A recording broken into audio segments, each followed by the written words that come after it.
केलेला आहे. पण मला तुम्हाला एक दोन गोष्टी विचारायच्या. या ठिकाणी आमचे सहकारी घोंगडे आहेत आणि त्यांच्यासमोर बसलेले रेवे आहेत. रेवेंचा मुलगा दिवाळीला ड्रेस मागत होता आणि रेवे म्हणले आपली अडचण आहे, जरा थोडं थांब. तोवर समोर घोंगडे आले आणि त्यांनी ते ऐकलं. अण्णा घोंगडे म्हणले मी ड्रेस घेऊन देतो आणि त्या पोराने हट्ट केला आणि घोंगडेनी ड्रेस दिवाळीला घेऊन दिला. तर मला तुम्हाला विचारायचं आहे, त्या रेवे कुटुंबातल्या मुलाने दिवाळी कुठं साजरी करायची? घोंगडेच्या घरी का रेवेंच्या घरी? कुठं करायची? पोरगाय रेवे कुटुंबातलं आणि त्याला सणाला ड्रेस घेतलाय घोंगडेने. कुणाच्या घरी दिवाळी साजरी करायची सांगा ना, सांगा. हा, स्वतःच्या घरी दिवाळी साजरी करायची. सण आल्यावर जसं कोण जर ड्रेस फटाकड्या घेऊन देईल त्या पद्धतीने निवडणुका आल्यानंतर कोणतरी रस्ता, कोणतरी लाईटचे पोल किंवा डीपी देईल. त्याच्यामुळं आपल्या आपल्या घरीच दिवाळी साजरी करायची असते, आपापल्याच उमेदवाराला मतदान करायचं असतं, हे तुम्ही सांगितलेलं आहे. निवडणुकीच्या विधानसभेच्या निवडणुकीमध्ये आपल्याला विजय करण्यामध्ये अतुल मालकांचा खारीचा वाटा होता. त्यांना जिल्हा परिषदची जागा हवी होती आणि त्या कारणाने आम्ही त्यांच्यासोबत चर्चा केली. ही माहिती असणं गरजेचं आहे. चर्चा केल्यानंतर त्यांनी आम्हाला जवळा गट मागितला. मी त्यांना सांगितलं नाही. त्यानंतर त्यांनी दीपकाबांसोबत चर्चा केली. त्यांनी सांगितलं नाही. परत चोपडी गट मागितला. आम्ही म्हणलं थोडं थांबा, आमची चर्चा होणं गरजेचं आहे. आणि शेतकरी कामगार पक्षाचा बालेकिल्ला असणारा चोपडी गट आहे.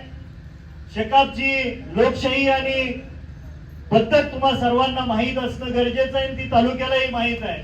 प्रत्येक गावातल्या कार्यकर्त्याला विचारल्याशिवाय शेका पक्ष हा कधी निर्णय घेत नाही.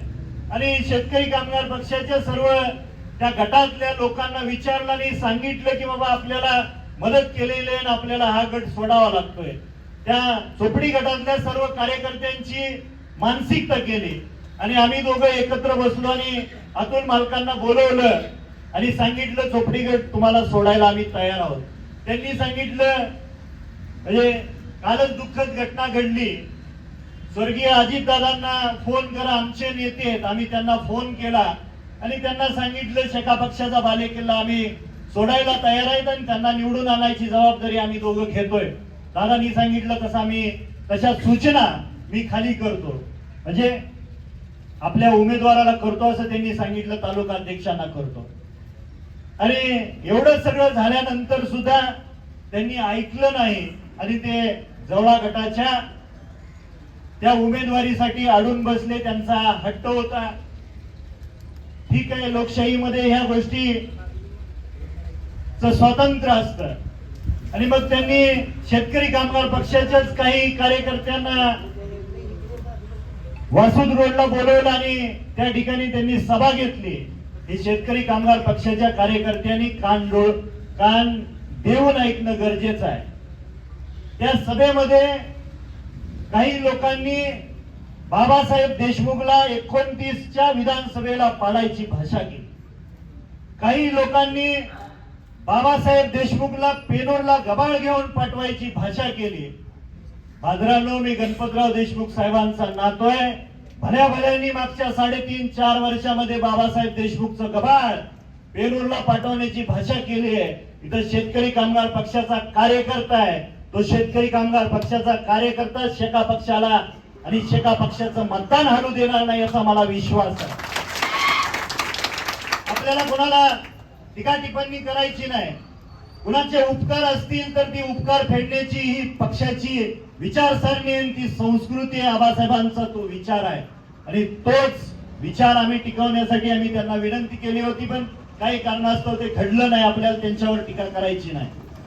पण या तालुक्याचा पंचायत समितीच्या माध्यमातून आणि जिल्हा परिषदेच्या माध्यमातून तळागाळातल्या गोरगरीब दीनदलित कष्टकरी वर्गाची सेवा करायची असेल, महिलांच्या अडीअडचणी सोडवायच्या असतील, बचत गटाच्या माध्यमातून महिलांना आर्थिक सक्षमीकरण करायचं असेल तर सांगोला तालुका विकास आघाडीचे उमेदवार, या गटाचे उमेदवार सन्माननीय सूर्यादित्य दीपक आबा साळुंके पाटील आणि वाडेगाव गणाच्या उमेदवार सन्माननीय वंदना भरत शेळके यांच्या चिन्हासमोरचं, यांच्या नावासमोरचं चिन्ह आहे नारळ, आणि त्या नारळाच्या चिन्हासमोर येत्या 5 तारखेला बरोबर असं मतान रूपी आशीर्वाद देऊन त्यांना